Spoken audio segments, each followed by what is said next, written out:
안녕하세요. DJ 사나입니다. 오늘의 사연 시작해 보겠습니다. 안녕하세요. 저는 올해 35살로 한국의 중견그룹 회장 개인 비서로 근무하고 있는 이수진이에요. 혹시 간절히 바라는 소원은 반드시 이루어진다는 말 들어보셨나요? 저는 이 말을 정말 믿거든요. 어릴 때부터 평생 단 하나의 소원만 바라왔는데 그 소원이 결국 이루어졌거든요. 물론 가만히 앉아서 소원만 빌었던 건 아니에요. 제 피와 땀, 그리고 눈물이 있었기에 가능했던 일이죠.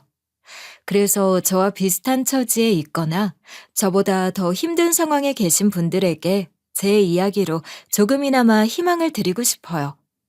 포기하지 않으면 정말 꿈은 이루어질 수 있거든요.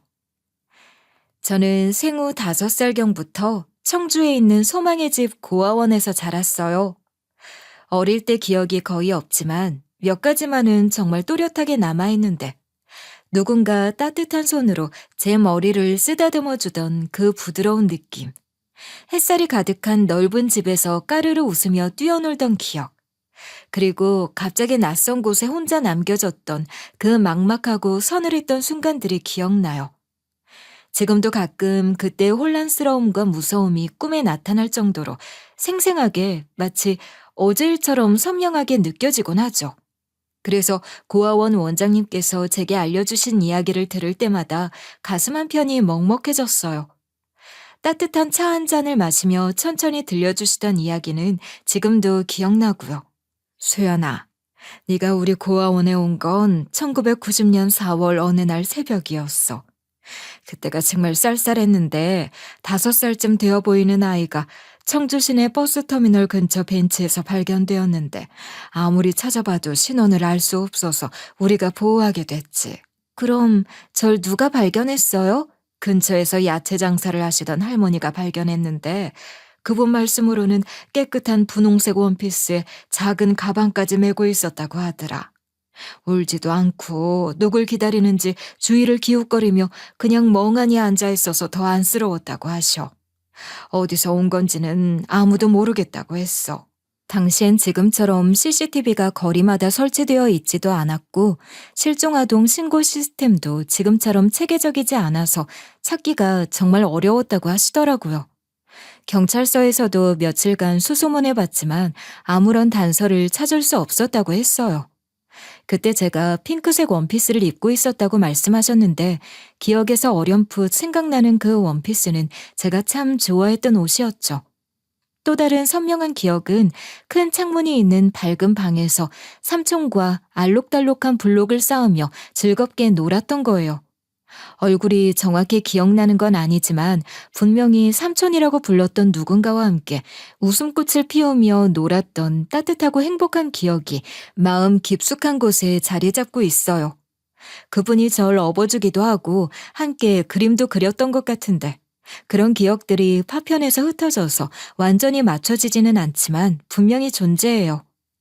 어릴 때 기억들은 커가면서 점점 흐릿해지고 희미해졌지만 몇 개의 또렷하고 소중한 기억들을 꼭 붙들고 언젠가는 다시 부모님을 만날 거라는 간절한 희망을 가지고 하루하루를 버텨나갔어요. 고아원에서의 생활은 분명히 힘들고 어려웠지만 저는 다른 아이들에 비해 비교적 잘 적응했어요. 신기하게도 다른 아이들처럼 밤마다 울거나 떼쓰는 일이 거의 없었고 오히려 저보다 나이 어린 동생들을 자연스럽게 돌봐주는 언니 역할을 자주 했거든요. 밤에 무서운 악몽을 꾸며 흐느끼는 아이들이 있으면 그 아이 옆에서 등을 토닥토닥 두드려주고 밥을 잘 안 먹어서 야위어가는 아이들이 있으면 재미있는 이야기를 지어내서 들려주며 한 숟가락씩 떠먹여주곤 했어요. 그런 모습을 지켜보던 원장님은 늘 신기해하셨어요. 수연이는 참 다른 아이들과 달라. 어린 나이인데도 저렇게 배려심이 깊고 다른 사람을 돌볼 줄 아는 아이가 있을까 싶어.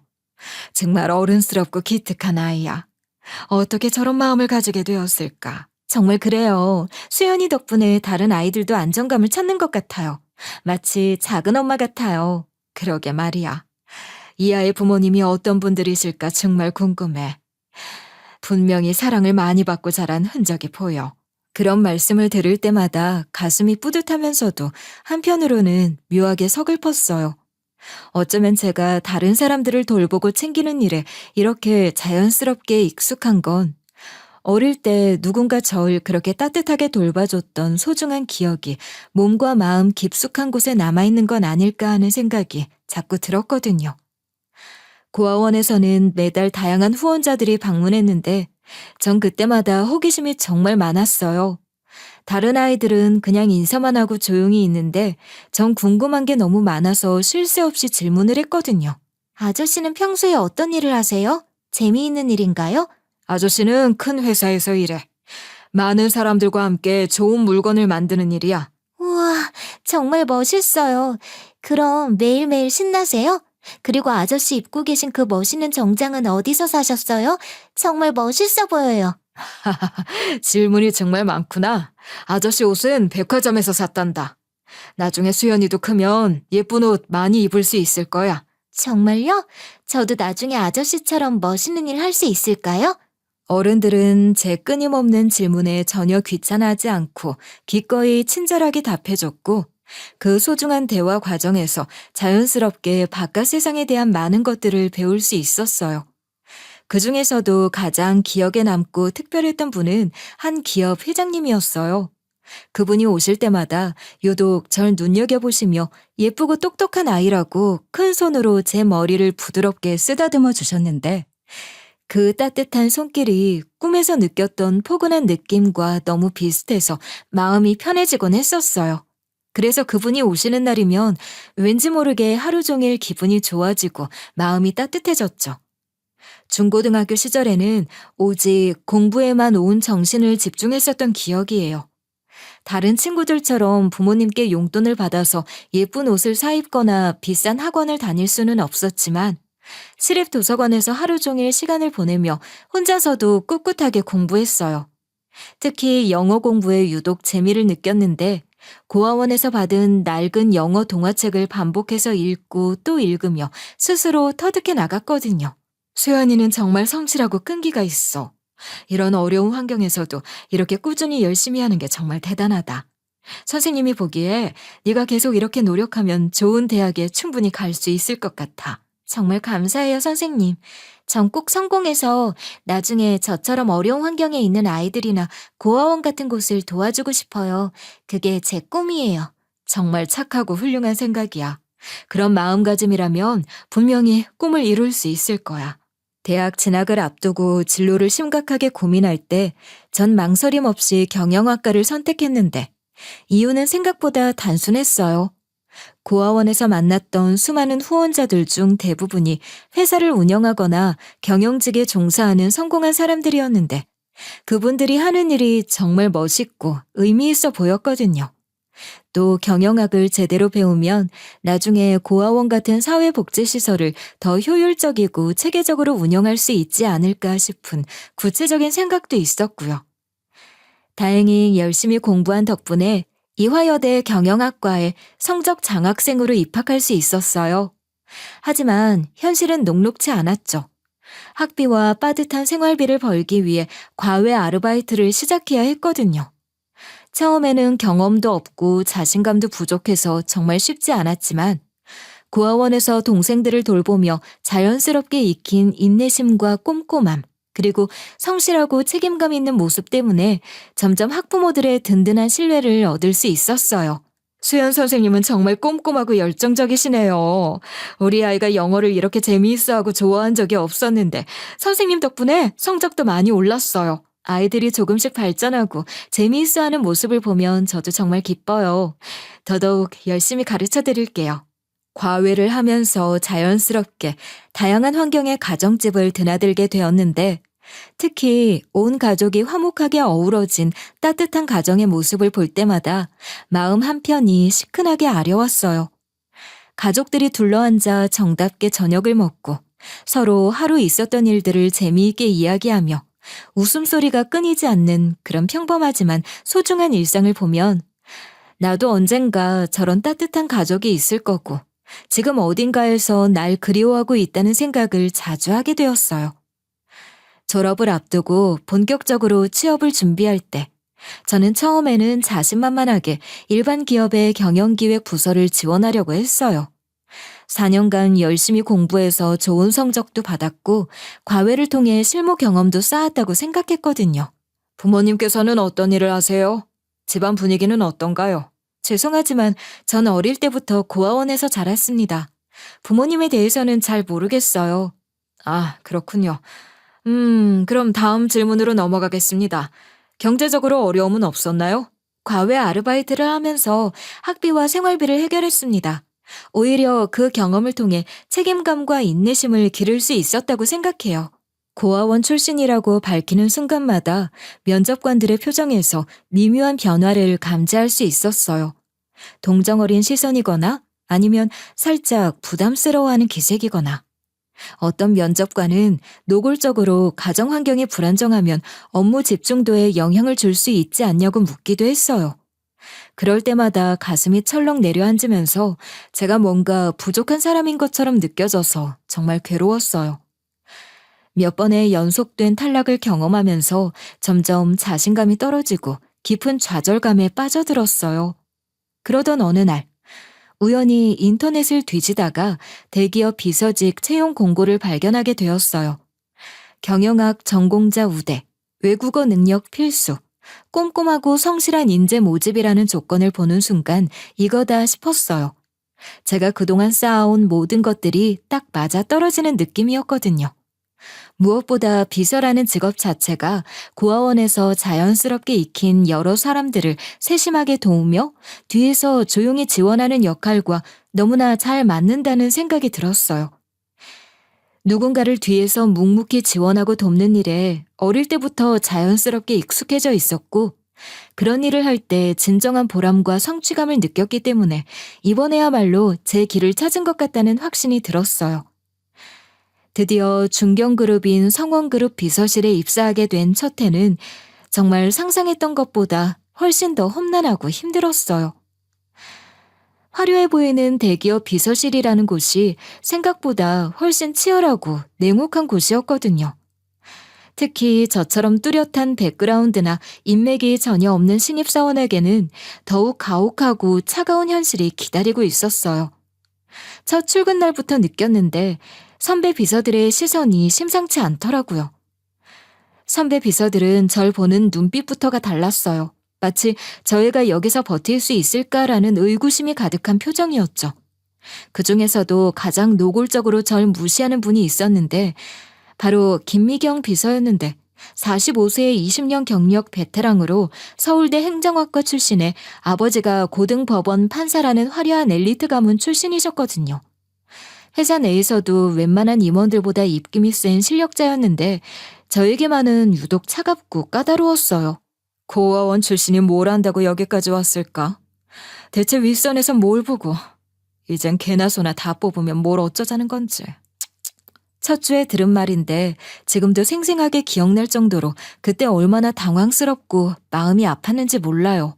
비서는 단순히 일만 잘하면 되는 게 아니야. 가문과 배경이 있어야 신뢰받을 수 있어. 특히 우리 회사 같은 곳에서는 더더욱 그렇지. 임원들이랑 대화할 때도 공통 분모가 있어야 하는데 넌 그런 게 전혀 없잖아. 좋은 집은 바라지도 않아. 정상적인 가정이 아니잖아.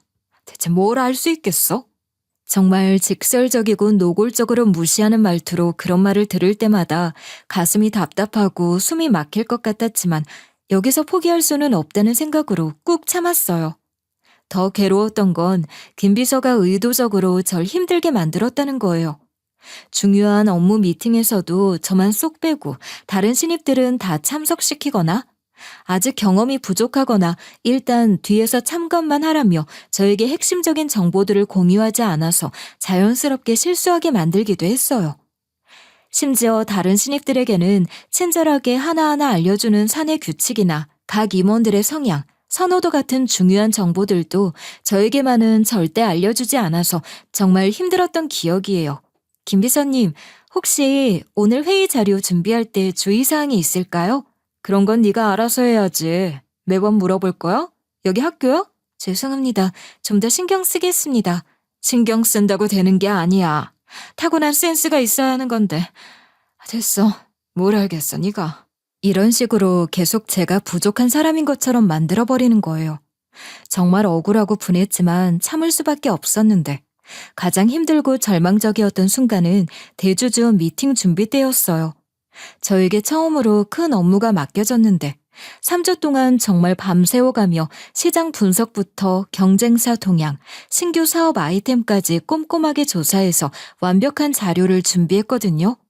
그런데 미팅 하루 전에 김 비서가 갑자기 제 자료를 보더니 고개를 절레절레 흔들면서 말하는 거예요.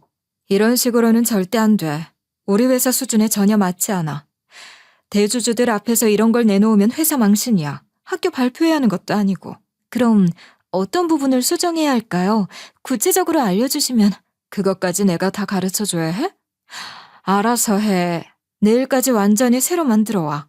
구체적인 가이드라인이나 방향성은 전혀 제시해주지 않으면서 무조건 다시 하라고만 하는 거예요. 결국 그날 밤을 완전히 새우면서 처음부터 다시 자료를 준비해야 했어요. 정말 죽을 맛이었는데 미팅 당일 아침에 김 비서가 또 한 방 먹이더라고요. 미안한데 이 자료는 신입이 급하게 준비한 거라 좀 미흡할 수 있어요. 혹시 문제가 있으면 저희가 추가로 보완해 드릴게요. 미팅이 시작되기도 전에 미리 양해를 구하는 바람에 저는 완전히 위축될 수밖에 없었어요. 자신감도 떨어지고 발표도 제대로 못할 것 같았거든요. 그런데 정말 예상치 못한 일이 일어났어요. 제가 밤새워 준비한 시장 분석 자료와 경쟁사 벤치마킹 데이터가 대주주들에게 엄청난 호평을 받은 거예요. 특히 제가 직접 발굴하고 분석한 신규 사업 아이템에 대해서는 정말 놀라운 반응이 나왔어요. 이런 관점은 정말 처음 봤는데 참신하면서도 현실성이 있어 보이네요. 시장 진입 전략도 구체적이고 특히 이 부분 분석이 인상적이에요. 우리가 놓치고 있던 틈새 시장을 정확히 찾아낸 것 같아요. 대주주 중 한 분이 도대체 이런 훌륭한 자료를 누가 준비했느냐고 직접 물어볼 정도였고 성원그룹 회장님도 이번 자료를 준비한 사람에게 제대로 기회를 줘야겠다며 흡족해하는 눈치였죠. 덕분에 그날 이후로 김 비서의 태도가 180도 달라지기 시작했어요. 더 이상 노골적으로 무시하거나 괜한 트집을 잡지 않았고 오히려 조심스럽게 대하는 모습까지 보였거든요. 그리고 저에 대한 사내 평가와 분위기도 완전히 달라지면서 이제 본격적인 사회인으로서의 첫 출발을 시작하게 되었네요. 그 미팅 이후로 저의 세심함과 예리한 통찰력이 회사 내에서 본격적으로 주목받기 시작했거든요. 특히 각 임원들의 성향과 스타일을 빠르게 파악해서 그에 맞는 맞춤형 서비스를 제공하는 능력이 정말 뛰어나다는 평가를 받았기에 더 열심히 할 수밖에 없었어요. 예를 들어 A 상무님은 장황한 설명보다는 핵심만 간단 명료하게 정리된 보고를 선호하시고 반대로 B 전무님은 세부 데이터와 근거까지 꼼꼼히 검토하는 스타일이라는 걸 파악해서 각각 완전히 다른 방식으로 자료를 준비해드렸어요. 또한 제가 대학 시절 열심히 공부했던 영어는 물론이고 개인적으로 독학으로 익힌 중국어와 일본어까지 총 3개 국어에 능통하다는 점과 국제 비즈니스 에티켓에도 해박하다는 점이 해외 바이어들과의 중요한 미팅에서 큰 빛을 발휘했죠. 특히 일본 도요타 관계자들과의 까다로운 미팅에서 완벽한 일본어 경어를 구사하며 그들의 문화와 예절에 맞춰 세심하게 접대를 해냈을 때는 정말 놀라운 반응을 얻었거든요. 한국에서 이렇게 정말 정중하고 완벽한 대접을 받은 건 정말 처음입니다. 특히 비서님의 일본어 실력과 예의가 정말 인상적입니다. 고맙습니다. 귀한 시간 내어 한국까지 와주셔서 저희가 더 감사드려야죠. 그땐 정말 회사 일이 힘들어도 힘든지 모르고 열심히 했던 기억이에요. 주목받는 만큼 더 열심히 해야겠다는 마음가짐이 하루 3시간만 자도 거뜬하게 만들었거든요. 게다가 제 능력이 본격적으로 인정받고 회사 전체에 널리 알려지게 된 결정적인 계기가 있었어요. 바로 성원그룹 회장님 차남분의 성대한 결혼식 준비를 맡게 된 거였어요. 문제는 신부 측이 유럽에 오래된 귀족 가문 출신이어서 일반적인 한국식 결혼식으로는 절대 안 되는 상황이었다는 거죠.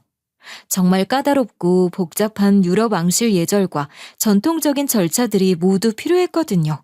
이 비서, 이번 결혼식이 정말 중요한데 신부 측 가문이 워낙 전통을 중시하는 유럽 귀족이라서 모든 것이 완벽해야 해. 네가 맡아줄 수 있겠어? 네, 회장님. 최선을 다해서 완벽하게 준비해드리겠습니다. 3개월이란 시간이 짧지 않지만 그렇다고 여유롭지도 않을 거야. 정말 고생 많이 하게 될 텐데 괜찮겠어? 못하겠으면 지금 말해. 그래도 아무 말 안 할 테니. 전혀 문제 없습니다. 이런 기회를 주셔서 오히려 감사해요. 그렇게 시작된 3개월간의 준비 과정은 정말 상상을 초월하는 고생의 연속이었어요. 유럽 왕실 예절부터 귀족 가문의 전통 의식, 심지어 테이블 세팅과 꽃꽂이 스타일까지 하나하나 세세하게 공부하고 익혀야 했거든요. 메뉴 선정할 때도 신부 측 가문의 종교적 배경과 음식 금기 사항까지 고려해야 했고, 좌석 배치는 복잡한 유럽 귀족들의 서열과 가문 간의 관계까지 파악해서 배치해야 했어요. 정말 하루하루가 전쟁 같았지만 결혼식 당일 모든 것이 완벽하게 진행되는 모습을 보면서 그동안의 고생이 다 보상받는 기분이었어요. 특히 신부 아버지인 유럽 귀족 가문의 당주가 직접 저에게 다가와서 하신 말씀은 지금도 잊을 수 없어요. 이런 세심하고 완벽한 준비는 유럽 본토에서도 보기 드물 정도입니다. 정말 감동적이고 훌륭해요. 과찬이세요. 저희가 당연히 해야 할 일이었어요. 아니에요. 우리 가문의 전통과 예절을 이렇게 깊이 이해하고 준비해 주신 정성에 정말 감사드려요. 성원그룹 회장님도 결혼식이 끝난 후 인사팀에 직접 전화를 걸어서 이번에 제대로 된 인재를 뽑았다며 극찬하셨다고 들었어요.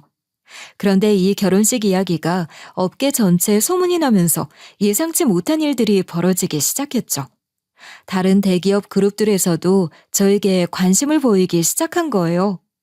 비서는 회사 일만 하는 게 아니라 임원진들을 따라다니며 개인적인 일까지 감당해야 하는데 이번에 회장님 집안일을 맡아 하면서 업계에 내놓으라 하는 분들까지 결혼식에 참석하셨고 제 능력을 직접 보신 후 스카우트 제의가 들어오기 시작했거든요.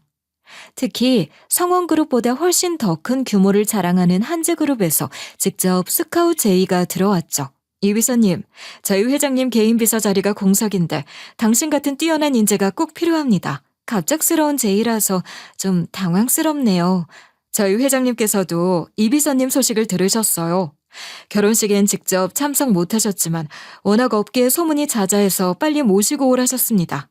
물론 실력만큼 외모도 출중하셔서 비서일에 인정받으면서 한 가지 새롭게 알게 된 건 높은 곳으로 가기 위해서는 외모도 중요하다는 점이었죠. 특히 여자 비서의 경우 얼굴 마담이라고 하는 건 좀 그럴 수 있어도 회장님과 동행하는 일이 많기 때문에 대외적인 이미지가 상당히 영향력을 끼치게 되었기에 제 미모도 큰 기업에 스카웃되는데 한몫하게 된 거였어요. 이런 말 제 입으로 하긴 그렇지만 제 미모 덕분이라고 해도 과언이 아닌 거였죠. 연봉도 지금의 거의 2배로 제시해 드릴 수 있고 해외 출장 기회도 훨씬 많아져서 더 넓은 경험을 쌓으실 수 있을 겁니다. 조건이 정말 좋긴 하지만 성원그룹에서 이제 막 인정받기 시작했는데 더 큰 무대에서 실력을 발휘해 보시는 게 어떨까요? 회장 개인 비서라는 자리의 무게감도 완전히 다르고요. 정말 고민이 많았어요. 성원그룹에서 어렵게 자리를 잡아가고 있는데 옮기는 것이 과연 현명한 선택일까 하는 확신이 서지 않았거든요. 하지만 한즈그룹에서 제시한 조건들이 정말 매력적이었고 무엇보다 회장 개인 비서라는 자리가 주는 무게감과 기회가 절 흔들었기에 고민 끝에 전 한즈그룹으로 이직하기로 결정했어요. 성원그룹에서는 정말 아쉬워했고 그렇게 차갑게 대했던 김 비서조차도 마지막에는 진심으로 응원해 주더라고요. 더 큰 무대에서 네 실력을 마음껏 발휘하는 게 좋을 것 같아. 처음에는 네가 못 믿어왔는데 이제 보니 정말 대단한 사람 같아. 잘할 수 있을 거야. 그동안 많이 가르쳐 주셔서 감사했어요. 내가 가르쳐 준 게 뭐 있다고. 떠나는 게 아쉽기도 했지만 마지막까지 인정받으며 떠나는 것 같아서 더 잘해야겠다는 다짐을 하며 완전히 새로운 출발점에 서게 되었어요. 한즈그룹 개인 비서로 발탁된 저는 첫 업무를 위해 회장님 자택으로 향하게 되었어요. 회장님이 마침 휴가 중이어서 회사가 아닌 집에서 직접 인사를 받고 업무 인계를 받게 된 거였죠. 인사팀에서 미리 연락이 와서 회장님께서 직접 면담을 원하시니 자택으로 가시면 됩니다라고 전하며 한남동 주소를 알려주셨어요. 서울 한남동에 위치한 웅장한 대저택에 도착했을 때 그 규모에 압도되면서 동시에 왠지 모를 친근함이 느껴지더라고요. 넓은 마당과 잘 가꿔진 정원, 그리고 2층으로 된 고급스러운 건물이 마치 어릴 적 꿈에서 봤던 집 같다는 생각이 들었거든요. 긴장된 마음으로 현관문을 두드리자 정갈한 옷차림의 가정부가 나와서 문을 열어주며 정중하게 인사했어요. 안녕하세요.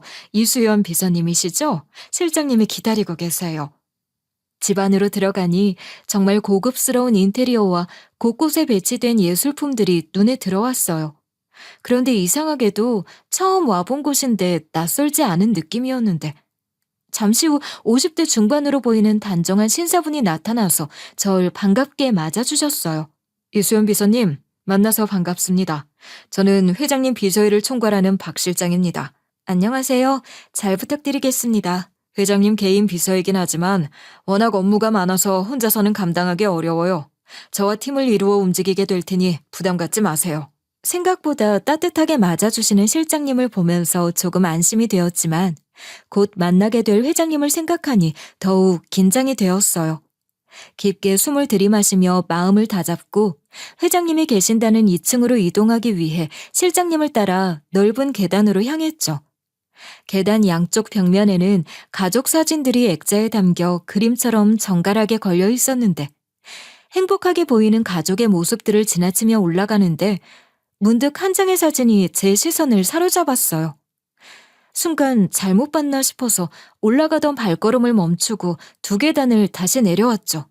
그리고 그 사진을 자세히 들여다보는 순간 온몸에 전율이 흘렀어요. 벽에 왜 내 어릴 적 사진이 걸려있지? 분홍색 원피스를 입고 환하게 웃고 있는 어린아이의 모습이 저와 똑같았거든요. 아니, 정확히는 제가 고아원에서 찍었던 사진과 거의 동일한 모습으로 같은 원피스, 같은 표정, 심지어 머리 스타일까지 똑같았어요. 수연 씨, 뭐하고 계세요? 회장님이 기다리고 계신데. 잘 따라오는 줄 알았는데 계단 중간에 멈춰선 저를 보고 실장님이 다소 짜증스러운 목소리로 말씀하셨어요. 여기는 회사가 아니라 개인 주택입니다. 그 어떤 물건이라도 빤히 쳐다보거나 관심을 보이시면 안 돼요. 기본적인 예의입니다. 죄송합니다. 근데 실장님, 이 사진 좀 보세요. 저는 황급히 지갑을 꺼내서 소중히 간직해온 어릴 적 사진을 꺼냈어요. 고아원 원장님이 제가 처음 왔던 날 찍어주신 그 사진이었거든요. 같은 분홍색 원피스를 입고 찍은 사진이었어요. 이게 제 사진인데 벽에 걸린 사진과 너무 똑같아서요. 실장님은 처음엔 무슨 소리냐는 표정이었다가 제가 내민 사진을 보시더니 완전히 얼굴색이 변했어요. 벽에 걸린 사진과 제 사진을 번갈아 보시면서 믿을 수 없다는 표정을 지으셨거든요. 누가 봐도 동일 인물이었으니까요. 이게 어떻게... 잠깐만요. 실장님은 다급하게 2층으로 뛰어 올라가시면서 회장님을 부르기 시작했어요. 회장님! 회장님! 어리둥절한 저는 회장님이 사라진 방향으로 천천히 걸음을 옮겼어요. 가슴이 두근거리고 머릿속이 복잡했거든요. 도대체 왜 제 사진이 여기에 있는 건지, 이 모든 상황이 어떻게 된 건지 알 수가 없었어요. 저는 실장님이 들어간 방향으로 느리게 걷고 있었고 그보다 더 빠른 속도로 실장님이 들어갔던 방에서 실장님과 함께 품격 있어 보이는 노신사 한 분이 나오셨는데 저와 눈이 마주치는 순간 얼어붙으셨어요. 그리고 떨리는 목소리로 제 이름을 부르셨죠. 수연아. 그 목소리를 듣는 순간 저도 모르게 뜨거운 눈물이 볼을 타고 흘러내렸어요. 그 따뜻하고 그리운 목소리. 꿈속에서 수연아 아빠가 왔다 라며 다정하게 부르던 바로 그 목소리로 25년이 지났지만 변하지 않은 그 목소리가 본능적으로 제 마음을 움직였던 거죠. 정말 수연이 맞니? 살아있었구나. 어디 아픈 곳은 없어? 다치지 않았어? 아빠는 제 손과 발을 하나하나 살펴보시며 걱정스러운 눈빛으로 물어보셨어요. 마치 25년 전 그 어린아이를 대하듯이 말이에요. 그동안 어디서 뭘 하며 지냈니? 교통사고가 난 후 네가 사라져서 병원을 다 뒤져도 찾을 수 없었어. 어디 가서 죽은 줄 알았단다. 교통사고? 전 의아한 표정으로 아빠를 쳐다봤어요. 전 교통사고 난 적이 없어요. 삼촌을 따라 사탕 사러 동네 슈퍼에 갔던 기억만 나는데. 삼촌? 수연아, 너에게는 삼촌이 없어. 아니에요. 저랑 블록놀이도 해주고 그림도 그려주던 삼촌이 있었어요. 아빠는 잠시 생각에 잠기시더니 무언가 떠올린 듯 말씀하셨죠. 혹시 운전기사 김 씨 아들 말이니? 그게 누군진 모르겠지만 분명 삼촌이 있었어요. 그래, 맞다 맞아. 네가 운전기사 아들을 삼촌이라고 부르며 잘 따랐지. 그런데 삼촌을 만났다고? 아빠의 표정이 점점 심각해지기 시작하더군요. 사고 났던 날 운전기사 김 씨는 있었지만 현장에 그 아들은 없었는데 네 기억이 좀 헷갈리는 것 같구나. 아니에요. 제가 비록 어렸지만 그날의 기억은 정말 또렷해요. 다른 기억들은 다 희미해졌는데 그날만큼은 어제 일처럼 생생해요. 저는 그날의 기억을 차근차근 이야기했어요. 할머니 집에서 엄마가 보고 싶어서 울고 있었는데 기사 아저씨가 사탕 사줄 테니 나가자고 했어요. 그래서 따라 나갔는데 차가 중간에 멈춰서면서 삼촌이 탔어요. 차에서 내려서 삼촌이 사탕 사러 가자고 해서 따라갔는데 다리가 아파서 업어달라고 했더니 삼촌이 업어줬어요. 그리고 어느새 잠들었다가 깼는데 아무도 없었어요. 아빠는 제 이야기를 듣고 잠시 침묵하더니 운전기사를 부르셨어요. 잠시 후 60대 중반의 남성이 나타났는데 나이는 들었지만 제 기억 속 그 삼촌의 모습이었어요. 삼촌! 저도 모르게 반갑게 부르자 운전기사는 절 보더니 어색한 표정을 지었어요. 누구신지요? 저예요. 수연이요. 운전기사는 놀란 표정을 짓더니 어색하게 웃으며 말했어요. 수연이 잘 살아있었구나. 아빠가 제가 말한 그날의 상황에 대해 물어보셨지만 운전기사는 고개를 저으며 부인했어요. 그런 일은 없었습니다. 제가 왜 그런 일을... 그래, 수연이가 어려서 기억이 헷갈리는 것 같다. 어쨌든 살아있으니 다행이야. 아빠는 곧바로 엄마에게 전화를 걸었어요. 엄마는 요양병원에 계셨는데 절 잃어버린 충격으로 마음의 병을 얻으셔서 건강이 악화될 때마다 병원에 입원하셨다고 하셨죠. 1시간 후 엄마가 요양병원에서 급히 돌아오셨어요. 마스크도 제대로 벗지 못한 채 제 앞에 서서 한동안 말을 잇지 못하셨는데 가까이 다가오려다가도 손끝만 떨고 계셨고 저 역시 낯설지만 어딘가 익숙한 그 얼굴을 바라보며 조심스러운 눈빛을 보냈는데 심장이 쿵쾅쿵쾅 하더군요. 수연아, 정말 너니? 엄마의 떨리는 목소리에 제 눈시울도 붉어졌지만 25년이라는 긴 시간의 벽 때문인지 쉽게 다가가지는 못했어요. 그날 밤 가족들은 긴 대화를 나누는 대신 각자 조용히 방으로 흩어졌는데 너무나 갑작스럽고 충격적인 재회였기 때문에 모두가 혼란스러워했거든요. 아빠는 다음날 아침 곧바로 유전자 검사를 의뢰했는데 감정에 앞서 서로 상처를 입는 것보다 과학적으로 확실히 해야 한다고 판단하셨기 때문이었어요. 검사 결과가 나올 때까지 저는 저택을 떠나 회사에서 마련해준 임시 숙소에서 지내면서 가족들과는 서로 부담이 되지 않도록 문자와 전화로만 연락을 주고받았고요. 실장님을 통해 들은 이야기로는 엄마가 매일 병원 치료를 받으면서도 제 안부를 물어보셨고 밤이면 낡은 앨범을 꺼내놓고 제 어릴 적 사진과 지금의 제 모습을 번갈아 보며 우셨다고 했어요. 일주일 후 드디어 유전자 검사 결과가 나왔어요. 99.9% 친자 관계가 확실하다는 결과였죠. 그렇게 저는 그토록 기다리고 꿈꾸었던 집으로 진짜 가족의 품으로 무사히 돌아가게 되었어요. 유전자 검사 결과로 친자 관계가 확인된 후 저는 다시 아빠의 저택으로 돌아왔지만 제 마음과 다르게 아빠의 표정은 기쁨보다는 여전히 무거운 의구심으로 가득한 것 같았어요. 25년간 품어왔던 의문이 하나씩 풀려가면서 오히려 더 큰 진실이 숨어있다는 확신이 드셨나 봐요. 특히 제가 또렷하게 기억하고 있는 그날의 상황과 운전기사의 증언이 일치하지 않는다는 점이 계속 아빠를 괴롭혔던 것 같았어요. 며칠이 지난 어느 날 저녁, 아빠는 조용한 목소리로 실장님에게 지시하는 걸 들었는데 이미 은퇴한 운전기사 김씨 아저씨를 다시 불러오라고 하시더라고요. 그날은 제가 어릴 때 듣던, 그리고 다시 만나서 저에게 하시던 평소 온화하신 아빠의 목소리가 아니라 온기가 하나 없는 차가운 기운이 감돌았는데 그 순간 저는 아빠가 뭔가 중요한 결심을 하셨다는 걸 직감할 수 있었어요. 1시간 후 70대가 된 운전기사 김씨 아저씨가 조심스럽게 서재로 들어왔는데 예전에 제가 기억하는 모습보다 훨씬 나이가 들고 수척해진 모습이었지만 여전히 기억 속 그 기사 아저씨의 모습이 남아있었어요. 그래서 반가움에 먼저 아는 척을 할 뻔했지만 저보다 더 빠르게 아빠가 차분하지만 위압적인 목소리로 말문을 여셨죠. 그 자리에 제가 있으면 안 좋을 것 같다고 하셔서 거실이 보이는 작은 서재에 있었거든요. 김씨, 25년 전 그날 일에 대해 다시 한번 정확히 들어야겠어.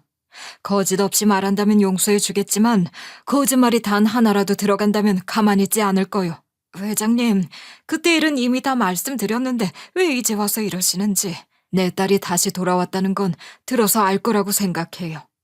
내 딸이 기억하는 것과 당신이 말한 것 사이에 너무 많은 차이가 있으니 난 그날의 진실을 알아야겠소.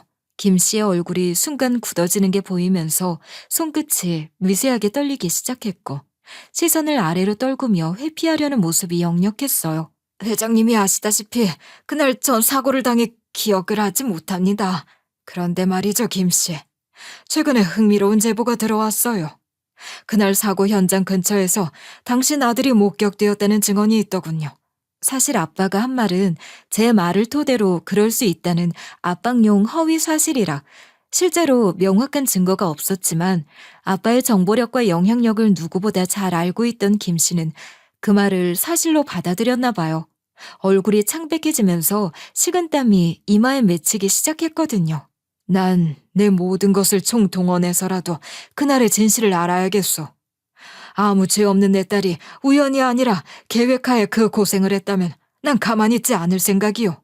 김 씨는 한참 동안 고개를 떨군 채 침묵을 지켰는데 그 무거운 침묵 속에서 서재의 시계 소리만이 똑딱똑딱 울려 퍼지더군요. 마침내 김 씨가 떨리는 목소리로 입을 열기 시작했어요. 죄송합니다. 정말 죄송합니다, 회장님.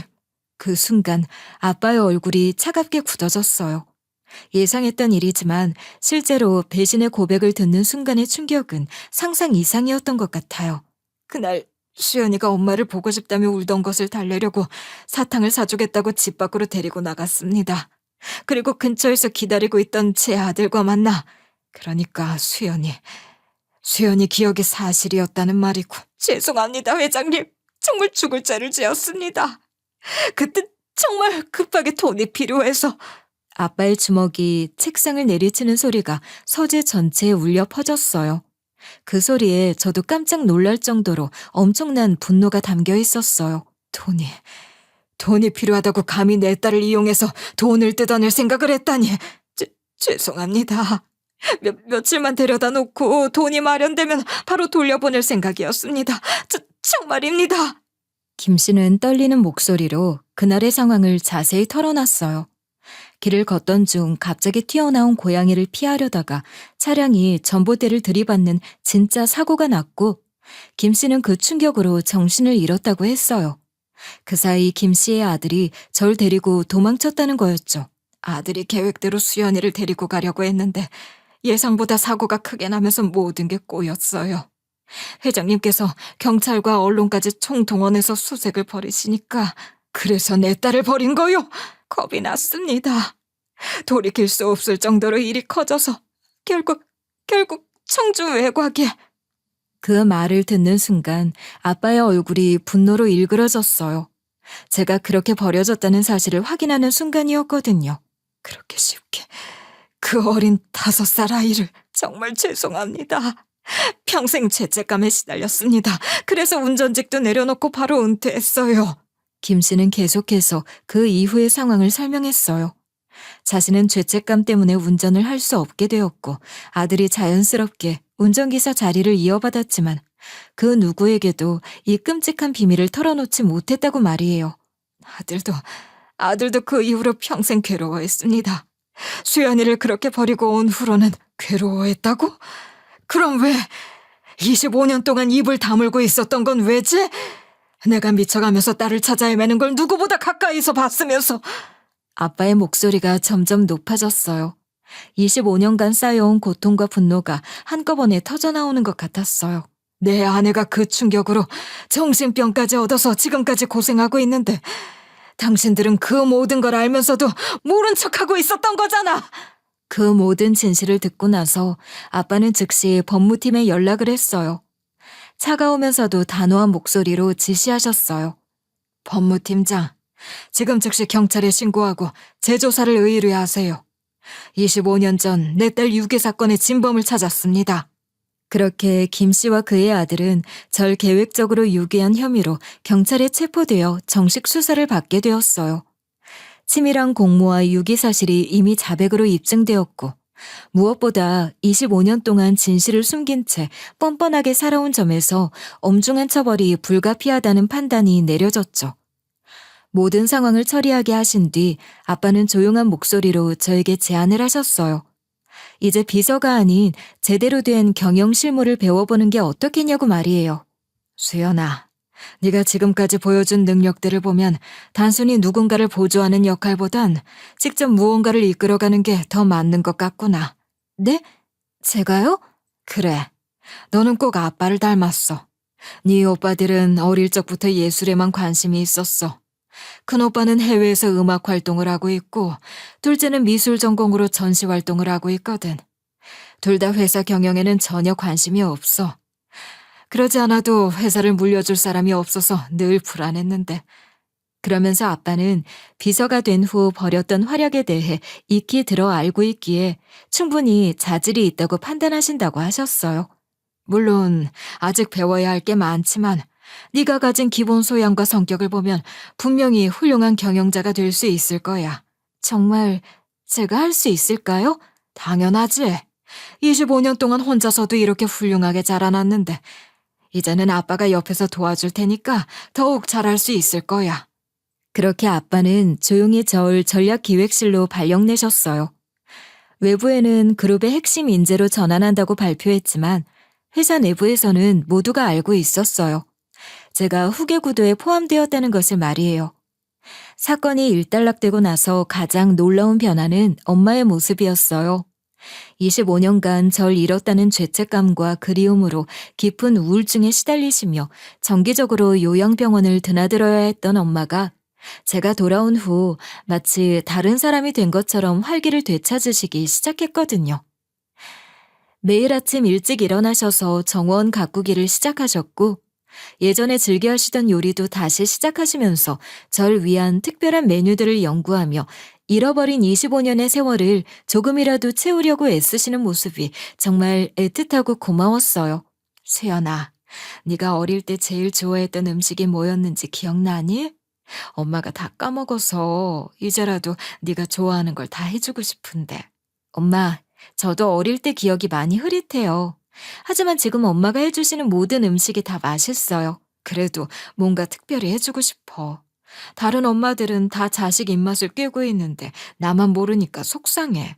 그럼 이제부터 하나씩 찾아가면 되잖아요. 시간은 충분하니까요.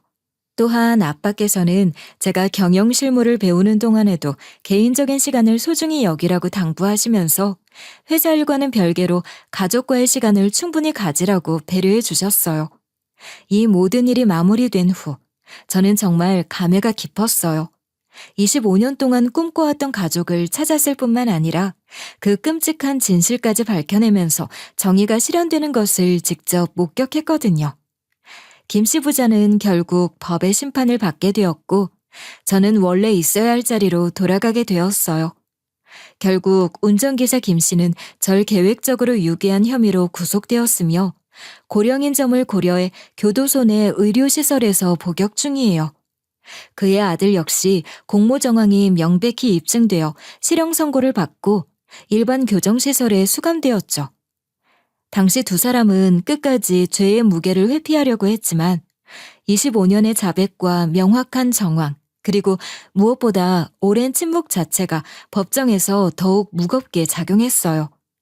아빠는 그들에 대한 어떤 선처도 원하지 않았고, 특히 끝까지 죄를 부인했던 아들의 태도에 강한 분노를 표하셨죠. 25년이라는 세월 동안 우리 가족이 겪은 고통을 생각하면 그들이 받는 처벌은 당연한 결과예요. 더 이상의 관용은 없습니다. 아빠 말씀이 맞아요. 저도 처음에는 삼촌과 있었던 기억 때문에 안타까웠는데 그건 결국 그들의 선택이니 제가 그런 마음 가질 건 없는 것 같아요. 그래. 같은 성인을 상대했어도 나쁜 짓인데 자기 몸 하나 보호하지 못하는 어린아이 상대로 그런 짓을 했으니 그 벌은 마땅히 받아야 하지. 저도 그렇게 생각해요. 25년 동안 저 때문에 고생하신 가족들이나 절 생각하면 오히려 더 무거운 처벌을 받아야 한다고 봐요. 끝까지 발뺌하는 것도 정말 뻔뻔하고요. 아빠가 네 맘 억울하지 않게 확실하게 처리해 줄게. 그러니까 앞으로 지난 일 말고 네가 가야 할 길에 대해서 생각해 보자꾸나. 한재그룹 내부에서는 이번 사건을 계기로 모든 관련 기록과 인사정보를 정리했고 유사한 사례의 재발을 방지하기 위한 고위직 신원관리 시스템을 대폭 강화했어요. 무엇보다 가족을 보호하는 것이 최우선이라는 아빠의 철학이 회사 전체에 반영된 거죠. 저는 현재 한재그룹 전략기획실 상무보로 임명되어 아빠 직속으로 경영실무를 본격적으로 배우고 있어요. 처음에는 정말 막막했지만 그룹의 해외 신규 투자 프로젝트를 담당하면서 제 나름의 색깔을 보여주고 있다고 자부해요. 비서 시절 쌓아온 세심함과 국제적 감각이 경영에서도 큰 도움이 되고 있거든요. 수연아, 네가 준비한 동남아 진출 전략 보고서 정말 인상적이었어. 현지 문화까지 고려한 접근 방식에 참신했어. 감사해요, 아빠. 비서 시절 다양한 문화권 사람들과 만나본 경험이 도움이 된 것 같아요. 그래, 그런 경험들이 모두 자산이 되는 거야. 이제 정말 내 후계자다운 모습을 보여주고 있구나. 외부에서는 저를 차세대 여성 CEO 후보군으로 주목하고 있고 회사 내부적으로도 사실상 아빠의 유력한 후계자로 받아들여지고 있어요. 과거 비서직 시절의 겸손함은 여전하지만 이제는 스스로의 가치를 자각하고 올바른 판단을 내리는 힘이 생겼어요. 하지만 저는 과거를 절대 잊지 않아요. 매달 정기적으로 청주에 있는 소망의 집 고아원을 찾아가서 아이들을 돌보고 있거든요. 그곳에서 보내던 시절이 제 인생의 밑바탕이 되었기 때문에 저와 같은 처지의 아이들에게 실질적인 도움을 주고 싶어요. 현재는 유년기의 아픔을 가진 아이들을 위한 사회공헌재단 설립을 준비하고 있어요. 원장님, 제가 이런 자리에 올 수 있었던 건 모두 이곳에서 배운 것들 덕분이에요. 수연이가 이렇게 훌륭하게 성장해서 정말 자랑스러워. 다른 아이들에게도 희망이 되고 있어. 앞으로도 계속 도움이 되고 싶어요. 재단이 설립되면 더 체계적으로 지원할 수 있을 거예요. 가족 관계도 정말 따뜻하게 자리 잡고 있어요. 두 오빠는 각자의 예술 활동에 몰두하고 있으면서 경영 승계에는 전혀 관심이 없어서 오히려 부담을 내려놓은 상태예요. 특히 첫째 오빠의 아내인 새언니는 처음에는 갑작스럽게 나타난 제 존재에 많이 놀랐지만 이후 제 삶의 이야기와 태도에 깊은 감동을 받으셨대요. 아가씨, 처음엔 솔직히 당황스러웠어요. 그런데 아가씨 이야기를 들으면서 정말 많은 걸 느꼈어요. 결국 오랜 시간이 걸렸지만 제자리를 찾는 건 타고난 실력과 노력이라는 거. 정말 존경해요. 앞으로 자주 만나요. 좋게 말씀해 주셔서 감사해요. 저도 언니가 계셔서 정말 든든하고 좋아요. 가족이 늘어난다는 게 이런 기분이구나 싶어요. 지금은 가족 중에서 가장 먼저 제 안부를 묻는 사이가 되었어요. 엄마의 회복도 정말 놀라울 정도예요. 25년간 절 잃었다는 죄책감과 그리움으로 깊은 심리적 충격을 받으셨던 엄마는 여전히 요양병원과 자택을 오가고 계시지만 제가 돌아온 후로는 마음의 병이 많이 회복되셨어요. 무엇보다 딸이 살아있다는 사실 하나만으로도 매일을 견딜 수 있다고 말씀하세요. 수연아, 엄마는 네가 살아있다는 것만으로도 세상이 다 아름다워 보여. 25년간 내 마음속에 있던 구멍이 드디어 메워지는 기분이야. 엄마, 저도 마찬가지예요. 엄마 목소리를 들을 수 있어서 매일이 감사해요. 저는 직접 병문안을 자주 가면서 엄마가 좋아하시는 꽃과 따뜻한 말들을 전해드리고 있어요. 이 모든 경험을 통해 저는 정말 많은 것을 깨달았어요. 무엇보다 과거를 원망하지 않기로 했어요. 버려졌다는 생각보다는 언젠가는 기억될 거라는 믿음을 가지고 살아왔고, 결국 그 믿음이 현실이 되었거든요. 그 믿음은 유년의 기억 속에서 계속 반복되던 한 장면들, 따뜻한 손길과 부드러운 목소리를 근거로 쌓아온 희망이었어요. 물론 그렇게 믿고 따르던 삼촌이 나쁜 일을 꾸몄다는 게 가슴 아팠지만 그들 역시 법적 처분을 받았으니 지난 일을 더 이상 묻지 않기로 했어요. 어린 시절 제게 삼촌은 분명히 따뜻했고 비록 돈 때문에 그런 끔찍한 일을 벌였지만 적어도 저와 놀아주던 그 순간만큼은 진심이었다고 믿고 싶어요. 아빠, 전 이제 확신해요. 간절히 바라면 정말 이루어진다는 것을요. 그래, 네가 포기하지 않고 꿋꿋하게 살아온 덕분에 우리가 다시 만날 수 있었어. 포기하지 않고 열심히 잘 살아줘서 정말 고맙다. 고마워. 간절히 바라면 이루어진다는 말은 그저 위로가 아니라 사실이었어요. 그리고 이번 사건을 통해 또 하나 확신하게 되었어요. 진실은 아무리 시간이 지나도 반드시 드러난다는 것을요. 어둠 속에 묻혀있던 조각들은 언젠가 빛을 만나고 그때가 되면 모든 조각은 제자리를 찾아간다는 것을요. 잊혀진 이름이라도 사라진 기억이라도 진심은 반드시 길을 만든다는 걸 이제는 확실히 알게 되었어요.